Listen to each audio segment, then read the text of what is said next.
Hello, everyone. Today, we'll be reading from the Holy Bible from the book of Job, chapter 27. May God help me read. May God help me understand. May God help you understand. May His word reveal His truth. Glory and honor be to His name. Amen. Let's get started. Moreover, Job continued his parable and said, As God liveth, who hath taken away my judgment, and the Almighty, who hath vexed my soul? All the while my breath is in me, and the Spirit of God is in my nostrils. My lips shall not speak wickedness, nor my tongue utter deceit. God forbid that I should justify you. Till I die, I will not remove my integrity from me. My righteousness I hold fast, and will not let it go. My heart shall not reproach me so long as I live. Let my enemies be as the wicked, and he that riseth up against me as the unrighteous.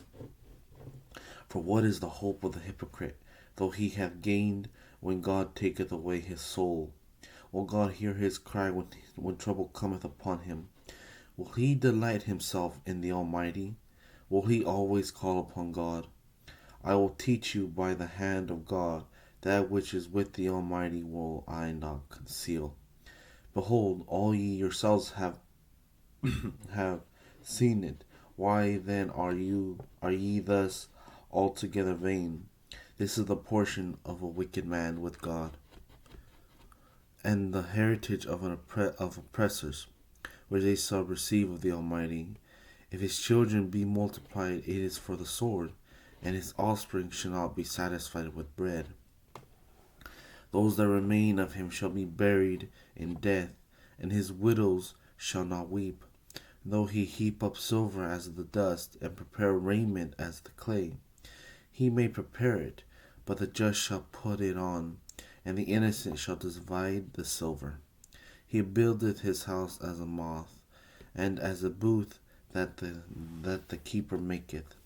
The rich man shall lie down, but he shall not be gathered. He openeth his eyes, and he is not.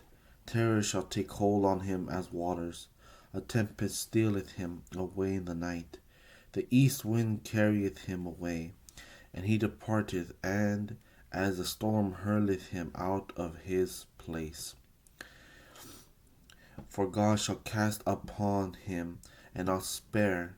He would fain flee out of his hand. Men shall clap their hands at him, and shall hiss him out of his place. That's the end of chapter 27. Here's chapter 28. Surely there is a vein for the silver, and a place for gold when they find it. Iron is taken out of the earth, and brass is molten out of the stone. He setteth an end to darkness, and searcheth out all perfection. The stones of darkness and the shadow of death. The flood breaketh out from the inhabitants, even the waters forgotten of the foot. They are dried up, they are gone away from men. As for the earth, out of it cometh bread, and under it is turned up as it were fire. The stones of it are the place of sapphires, and it had dust of gold. There is a path which no fowl knoweth, and which the vulture's eye hath not seen. The lion's whelps have not trodden it, nor the fierce lion passed by it. He putteth forth his hand upon the rock. He overturneth the mountains by the roots. He cutteth out rivers among the rocks, and his eye seeth every precious thing. He bindeth the floods from overflowing, and the thing that is hid bringeth he forth to light. But where shall wisdom be found, and where is the place of understanding? Man knoweth not the price thereof, neither is it found in the land of the living. The depth saith, It is not in me, and the sea saith, It is not with me. It cannot be gotten for gold, neither shall silver be weighed for the price thereof. It cannot be valued with the gold of Ophir, with the precious onyx or the sapphire. The gold and the crystal cannot equal it, and the exchange of it shall not be for jewels of fine gold. No mention shall be made of the coral or of pearls, for the price of wisdom is above rubies. The topaz of Ethiopia shall not equal it, neither shall it be valued with pure gold. Whence then cometh wisdom, and where is the place of understanding?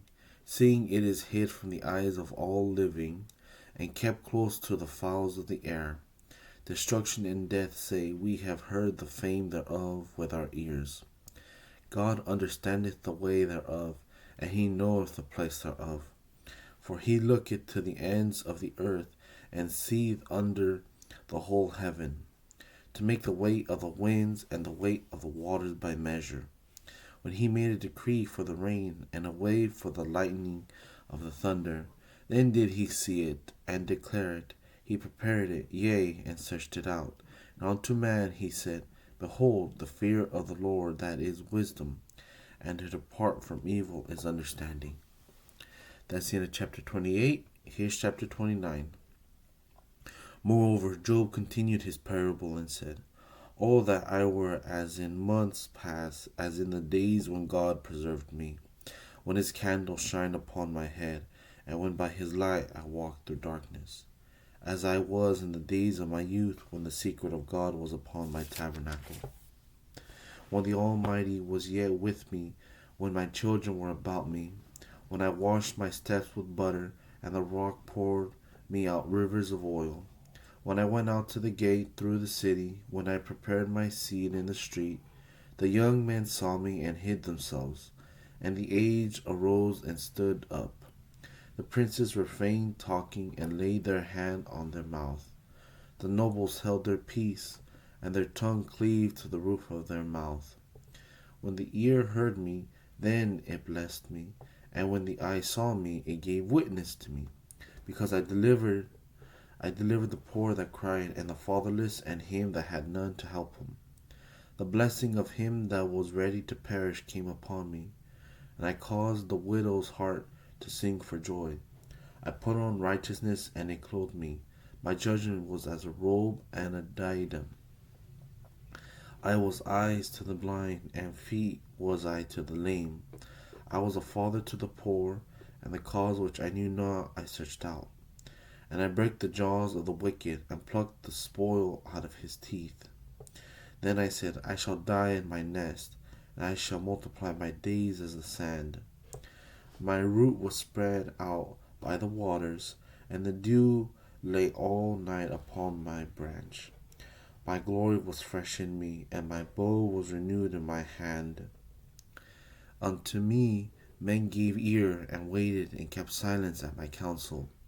After my words they spake not again, and my speech dropped upon them. And they waited for me as for the rain, and they opened their mouth wide as for the latter rain. If I laughed on them, they believed it not, and the light of my countenance they cast not down. I chose out their way, and sat chief, and dwelt as a king in the army, as one that comforteth the mourners. That's the end of chapter 29. Here's chapter 30. But now they that are younger than I have me in derision, whose fathers I would have disdained, to have set with the dogs of my flock. Yea, whereto might the strength of their hands profit me, in whom old age was perished. For want and fame they were solitary, fleeing into the wilderness, in former time desolate and waste, who cut up mallows by the bushes, and juniper roots for their meat. They were driven forth from among them. They cried after them as after a thief, to dwell in the cliffs of the valley, in caves of the earth, and in the rocks. Among the bushes they brayed, under the nettles they were gathered together. They were children of fools, yea, children of base men. They were viler than the earth. And now am I their song, yea, I am their byword.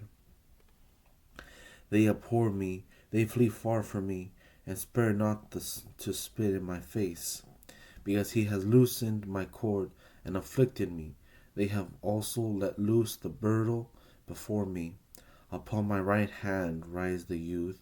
They push away my feet, and they raise up against me the ways of their destruction. They mar my path, they set forward my calamity. They have no helper. They came up upon me as a wide breaking in of the waters. In the desolation they roll themselves upon me. Terrors are turned upon me. They pursue my soul as the wind, and my welfare passeth away as a cloud. And now my soul is poured out upon me. The days of affliction have taken hold upon me. My bones are pierced in me in the night season, and my sinews take no rest. By the great force of my disease is my garment changed. It bindeth me about as the collar of my coat. He hath cast me into the mire, and I am become like dust and ashes. I cry unto thee, and thou dost not hear me. I stand up, and thou regardest me not. Thou art become cruel to me with thy strong hand. Thou oppressest thyself against me. Thou liftest me up to the wind. Thou causest me to ride upon it, and dissolvest my substance.